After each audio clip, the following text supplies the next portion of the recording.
حضرت سعد بن ابی وقاص کو قادسیہ مدائن کے علاقوں میں جہاد کے لیے بھیجا. خبر نہیں آ رہی تھی، بڑے دن ہو گئے. کسی نے افواہ اڑا دی کہ مسلمان وہاں مشکل میں الجھ گئے. تو جناب عمر فاروق روزانہ نماز پڑھاتے، فجر پڑھائی تو اس رستے میں بیٹھ جاتے جو رستہ قادسیہ کی طرف سے آتا. تو لوگوں سے پوچھتے ہمارے فوجیوں کا کیا حال ہے، کیا پوزیشن ہے، کس طرح کا ماحول ہے، وہ جو لوگ بھیجے ہیں ان کی کیا کیفیت. یہاں فوجی بیچارے وہاں شہید ہوتے رہتے ہیں اور حکمرانی کرنے والے ٹھنڈے کمروں میں تقریریں کرتے رہتے ہیں، بلٹ پروف شیشہ لگا کے کہتے ہیں ہم تمہارے ساتھ ہیں. ساتھ ہو تو میدان میں آؤ. وہ حملہ کرنے والے ان کے نام پر تو کوئی روڈ نہیں تم بنا رہے. حضرت عمر نے یہ اعزاز دیا. آپ کھڑے رہتے اس رستے پہ جہاں سے وہ لوگ واپس آ رہے ہوتے، ہر آدمی سے پوچھتے. پھر ایک آدمی بھیجا، فرمانے لگے کسی طرح سعد بن ابی وقاص رضی اللہ تعالیٰ عنہ تک میرا پیغام پہنچایا جائے کہ مجھے حقیقت سے آگاہ کیا جائے حالات کیا ہیں.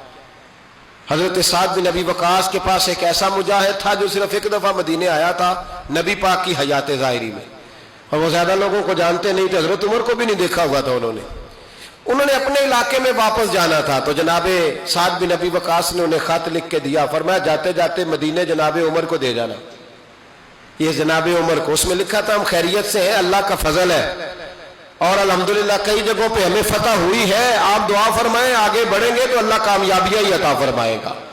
وہ خط لے کے وہ آدمی جب آیا نا تو حضرت عمر، دن کے دوپہر کا وقت تھا، زوال سے قبل سمجھ لے 11-12 بجے کا ٹائم تھا. تو باہر بیٹھے تھے اس رستے میں، جیسے ماں نہیں کبھی بیٹھی ہوتی تھی باہر کہ بیٹا آیا نہیں ابھی تک. تو حضرت عمر بیٹھے تھے رستے میں. اس آدمی نے دیکھا نہیں تھا، کچھ کپڑے پھٹے پرانے، سادگی حد درجے کی. اس نے جب حضرت بیٹھے ہوئے دیکھا تو جناب عمر فاروق رضی اللہ تعالیٰ عنہ کھڑے ہوئے. السلام علیکم، کہاں سے آئے ہو؟ تو حضرت عمر کو پتا کیا کہتا ہے؟ کہتا او غلام، میں قادسیہ سے آیا ہوں، امیر المومنین کا خط ہے میرے پاس، مجھے حضرت سعد بن ابی وقاص نے دے کے بھیجا ہے. تو جناب عمر کہنے لگے اس نے کیا کہا ہے؟ کہ انہوں نے کہا ہے کہ ہم خیریت سے ہیں اور الحمدللہ آگے ہی بڑھ رہے ہیں، فتح ہی ہو رہی ہے. یہ کہہ کے نا تو اس نے دوڑ لگا دی، گھوڑا دوڑا دیا. وہ گھوڑا دوڑانے لگا تو جناب عمر اس کے ساتھ ساتھ دوڑنے لگے.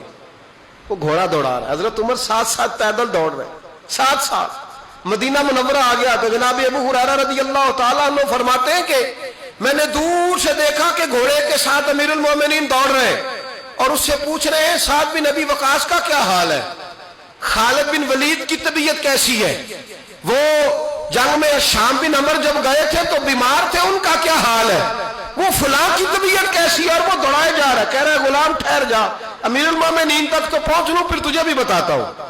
ساتھ ساتھ دوڑے آ رہے ہیں.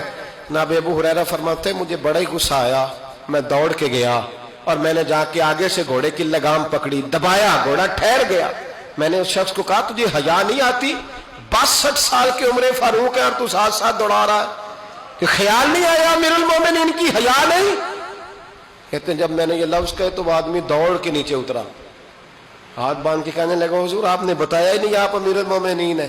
تو جناب عمر رونے لگے، فرمانے لگے آج پہلی دفعہ ہی تو کسی نے مجھے میرا اصل نام یاد کرایا، پہلی دفعہ ہی تو کسی نے غلام کہہ کے پکارا ہے. میں غلام ہی تو ہوں، اون چرانے والے کا بیٹا ہوں، اور اماں کے پاس مکئی کے علاوہ کھانے کو کوئی چیز نہیں ہوتی تھی، مکئی کے علاوہ. اماں کے منہ میں دانت نہیں تھے، جب کھاتی تھی تو پریشان ہوا کرتی تھی.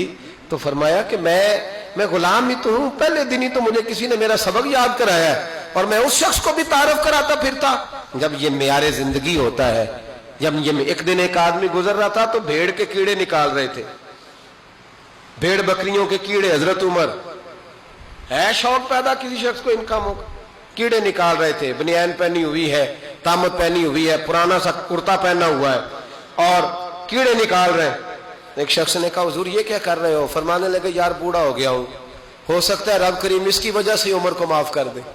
چھوٹے چھوٹے بچوں کو بلا لیتے، چھوٹے چھوٹے 4 5 6 سال کے بچے، ان کو کھجوریں دیتے، جب وہ کھا لیتے تو کہتے عمر کے لیے دعا کرو اللہ اسے معاف کر دے، تم چھوٹے ہو تم دعا کرو. جب یہ سوچ ہوتی ہے، جب یہ روحانیت ہوتی ہے، جب یہ انداز ہوتا ہے، جب یہ طبیعت ہوتی ہے تو پھر اللہ تعالیٰ حکمت کے چشمے جاری کرتا ہے، پھر زبان پر تاثیر آتی ہے، پھر لفظوں میں حسن ہوتا ہے، پھر معیار ہوتا ہے. میرے